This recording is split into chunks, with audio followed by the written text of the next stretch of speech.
Hey, what's going on, guys? Steve here, and today I'm going to be doing something very interesting.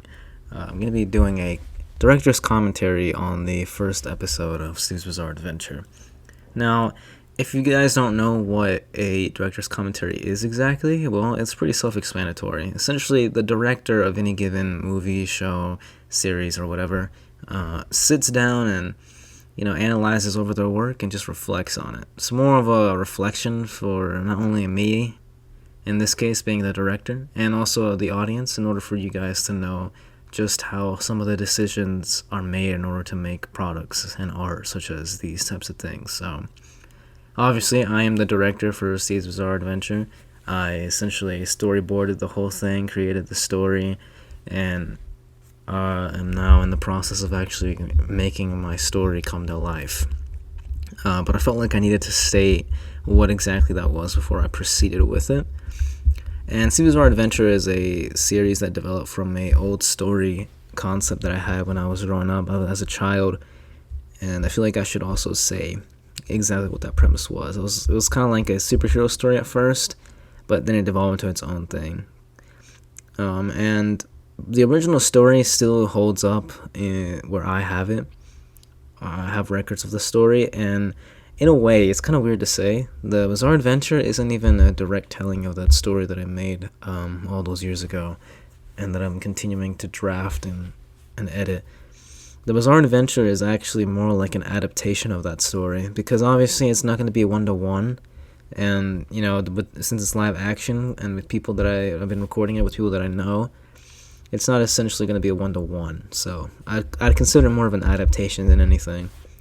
And, yeah, also it serves as a way to, fill you guys up, because I know that we haven't released episode 3 in a while.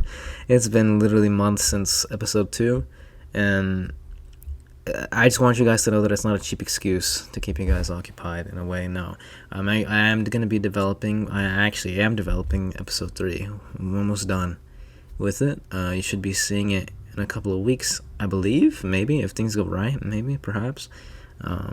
But as of right now, yeah, I'm going to be giving you guys my director's commentary on the first episode for today. So that's exactly what we're going to be looking at.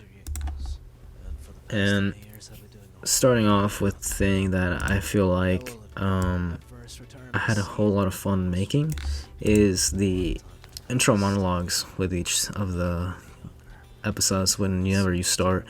Initially, when I created the storyboard concept for this, I wanted this to be a movie, and you'd have occasional monologues for White Shadow in this case. But when we changed over to making it episodical, I thought it'd be a fun thing to have every part begin with an intro monologue, and it also gives off a little bit of exposition with the parts of the series. We start off in the beginning with Steve in this story, which is actually not supposed to be me. In a way it is, and in a way it's not. I leave that up to interpretation. But this whole idea is that Steve used to be a hero of the White Shadow, and now that he's just been living for 20 years in a somewhat normal life and he's bored of it. So yeah, that's basically the premise of the story, getting the gang back together whenever something goes wrong, essentially. It's kind of hilarious in my opinion.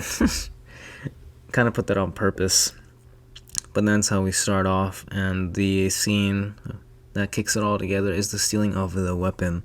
Now, I'm not going to dive in too much as to what the weapon is, mostly because I'm doing this as when I'm recording this, there's going to be development on what the weapon actually is. But the weapon is an actual weapon, and it may actually be used in the series, so I'll just leave you guys with that. But one of the things that I wanted to say right up front with this first episode is that it's a little, I like to call it, even if it was part of the movie, like originally it was going to be a movie, but then we changed them.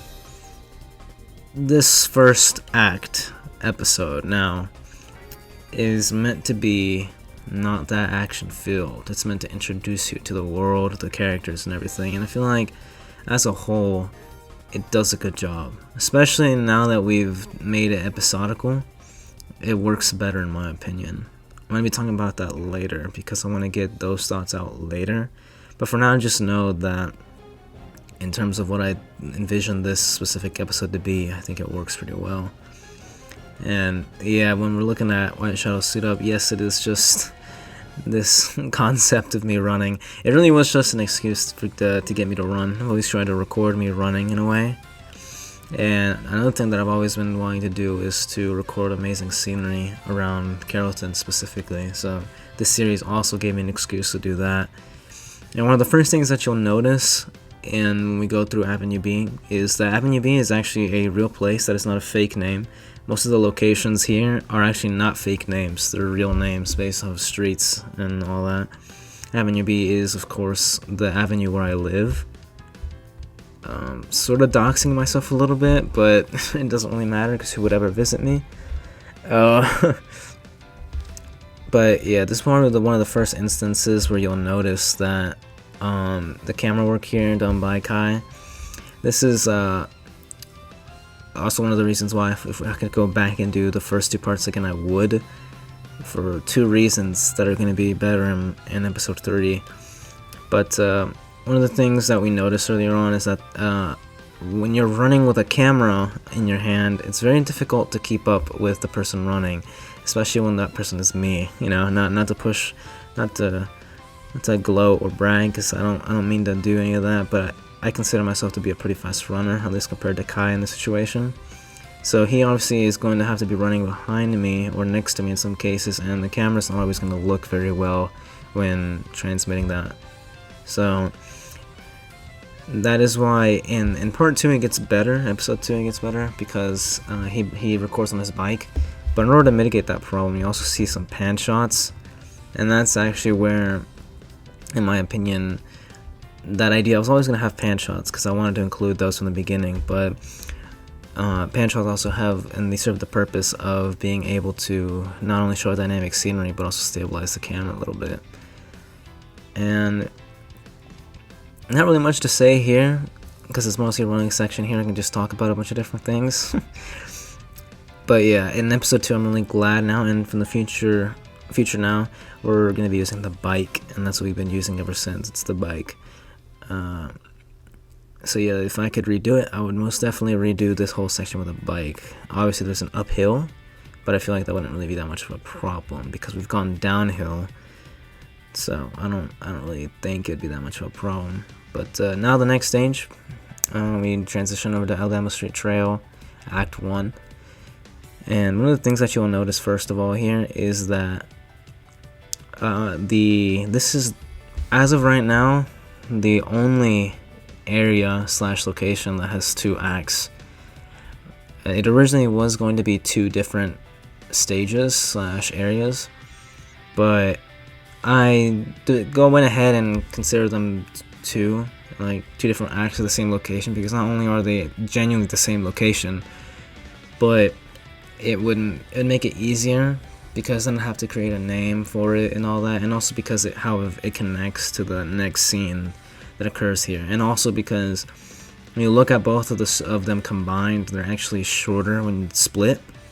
I didn't want 2 short stages, I wanted 1. So instead I created like a little diversion, well, not diversion, like a bridge that the 2 stages are now connected by the scene that happens once Act 1 is over.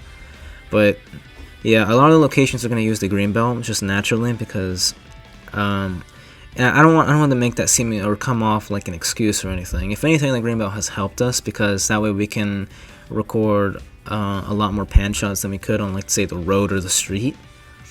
And also the greenbelt naturally splits itself naturally into different trails and trailheads, so we could use that to our advantage. So I really like the greenbelt for what it did.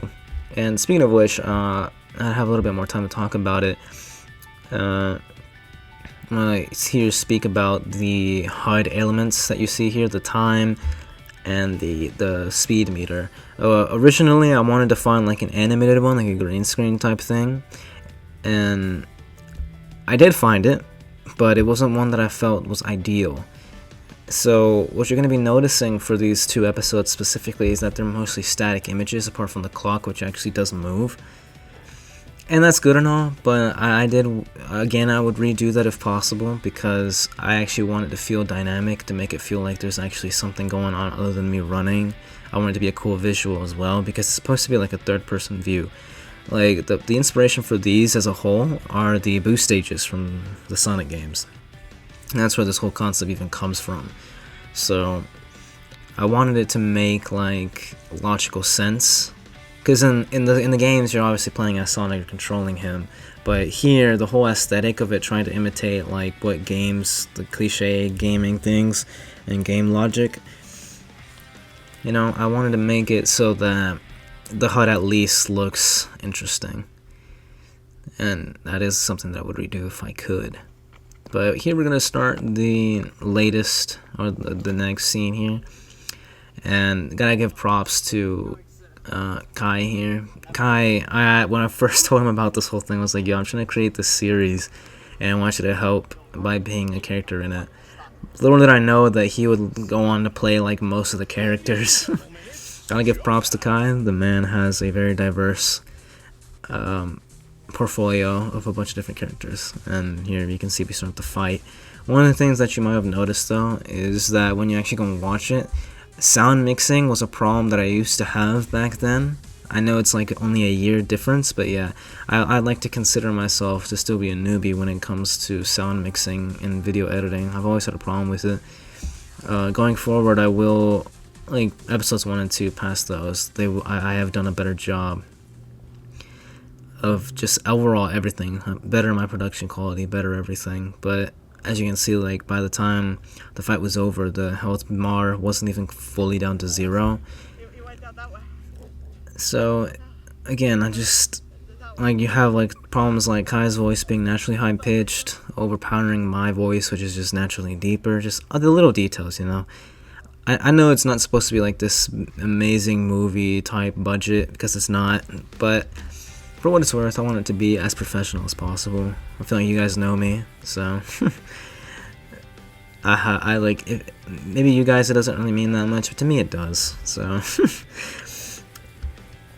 So but again, this first episode was a test type of thing for both the audience and for me to know what I needed to work on, as well as the audience reception of it. But now, Alabama Street Trail, Act 2.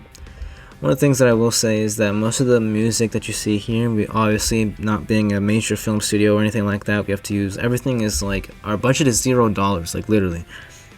Parts, so far, our budget has been $0 with 0 cents. We have not wasted any type of money. And really, I'm trying to do the best that I can do. And for the most part, I feel like we did a good job. Like, especially here, You'll notice the transition of me actually now looking like I'm running. Yeah, that's because in this one we used the bike, because we actually stopped for the day. Those all started on one separate day, and this is now on a different day that we recorded. We recorded both parts. No, that's not right. We recorded episode 1 in 2 days, and we recorded episode 2 in 2 days, but they were on separate occasions. And this was all during the summer, so that's why we had a lot of free time. But like I was mentioning about the budget, you know, obviously it's not going to look very high quality, and I know that. I'm not beating myself up about that. But like I said, I like to keep myself to a standard. I like to work with what I got and make something that's truly, truly incredible. And I feel like in terms of the music, I did a good job. Most of the music that we use, whether it comes to the fighting scenes and running, it's all from areas that are non-copyright, and that's going to stay that way. But I don't want it to feel like it's lazy, because obviously not. I'm not trying to get copyrighted by YouTube, because YouTube likes to do that. And, you know, a lot of good stuff has been made from these things. And now I move on to probably one of the most interesting set pieces, in my opinion, of the series as a whole. I really like the scenery of this bridge.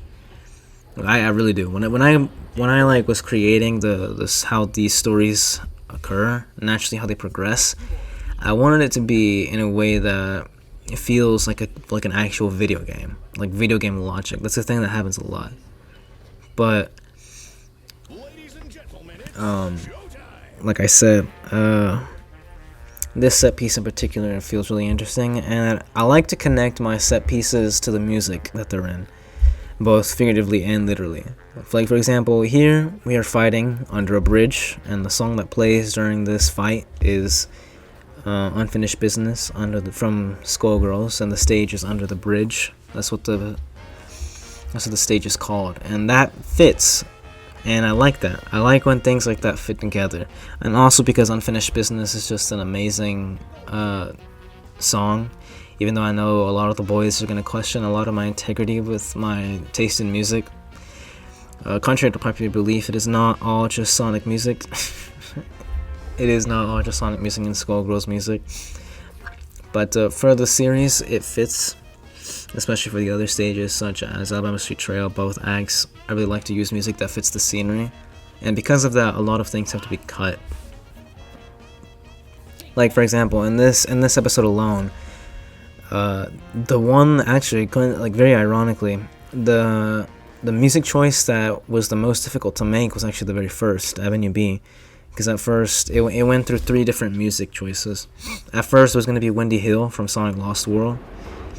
And it's like, I originally pitched the idea to myself, and I was like, yeah, this fits. And so I was gonna have this thing, like, look at the musics and circle them out and see which one fits the most. And there was originally Green Hill from Sonic Generations, but I didn't feel like that fit. And it wasn't until I heard one day randomly the Sonic Runner soundtrack, and for the most part, most of the running stages here are from Sonic Runners. So, but I went with Sonic Runners, Spring Emotions. I haven't really talked about the story that much in this little thing. I feel like I should have, but I feel like because actually I'm not, because the story, there's not that much story here. Most of it's just the premise of the fact that the sole reason why this whole thing even exists is because, like, the whole reason why White Shadow has to come out of retirement in the first place is because he gets the weapon stolen. Like, if it's funny, it's been like, I did that on purpose. That's what I'm trying to say. But yeah, overall, episode 1 meant to be more of an introductory thing for everything surrounding it. Literally everything about it is introductory. It introduced you to the story, the world, the characters, what the premise of the story is. And for me, it was mostly like introducing, what I could and could not edit. Because this is when I had decided that I wanted to actually start doing these types of things. So, yes. So that's why, if it feels sort of bare bones, it's meant to be like that. I didn't want to overload the first episode in a way. And I didn't want to really make something that didn't have a lot of substance yet. I didn't want to give everyone all the expositional stuff at the beginning, because I feel like that was too much. So that's why it feels in a way strangely lighthearted, and I don't regret that. I actually think that's unique. So for the most part, I feel like, again, like I said in the beginning, if I could redo anything, it would be the sound mixing, obviously, for scenes where I speak, because my voice is very deep. And when recorded through, especially a phone camera, it's just awfully quiet for some reason, unless I'm like directly in front of it. And apart from sound mixing, probably just the recording methods, which was actually changed in this episode when we used the bike, and just the overall HUD elements that you see. Like, even the HUDs for the fighting, they could have been better. The bars could have looked a little better. But overall, that is the first episode of the Bizarre Adventure. I didn't want it to be too much, and of course we end off with the flashing. Now, a lot of you guys are obviously going to ask the question, what is that light flash supposed to mean? And I'm not going to say anything, because that's going to be explained in the actual episodes, the series. So I'm not going to say anything about that. And because of that, we have come to an end with the first director's commentary. I just wanted to keep this nice and short, not too long. Of course, it's going to be taking the direct length of whatever episode we're watching. So obviously it's going to be like, I feel like it's going to be like 25 minutes at least, maybe 30 if I talk too much. I love to talk. Contrary to popular belief, I really like to talk about the things that I'm passionate about, and this is one of them. So I've realized now that I kind of talked about this out of order, but it kind of represents the episode itself that we just watched. It's a bit random in the thing, and that's actually part of the reason why I call it the Bizarre Adventure. Most of it is gonna feel very random, but it's kind of random and chaos that is funny and makes sense. So I really like the direction that I took with this. But yeah, just like the series is expanding, so are these. One of the things that I wanted to do is, as the episodes reveal new characters, I want to have those people come in for the director's commentary. So expect Kai to come in for the episode 2 director's commentary, because he not only is he a character in the story, but I'm also following the fact this is a director's commentary, and it is going to feature Kai, which actually directed some parts of them himself, because this is not just a one-man thing. But hopefully you guys enjoyed seeing the things that I've laid out here. It's sort of more like an Easter egg type thing. I get to nerd out about how I made all these, and maybe or not you guys watch it. So anyways, thank you guys for watching. Part 3, or episode 3, I should really stop saying part. I'm so used to saying part. But episode 3 should be coming up in a little bit. And by a little bit, I mean like weeks, because we have to freaking, have to record, edit, and all that. So hopefully you guys enjoyed it, though, in the meantime, and I'll see you guys later. Peace.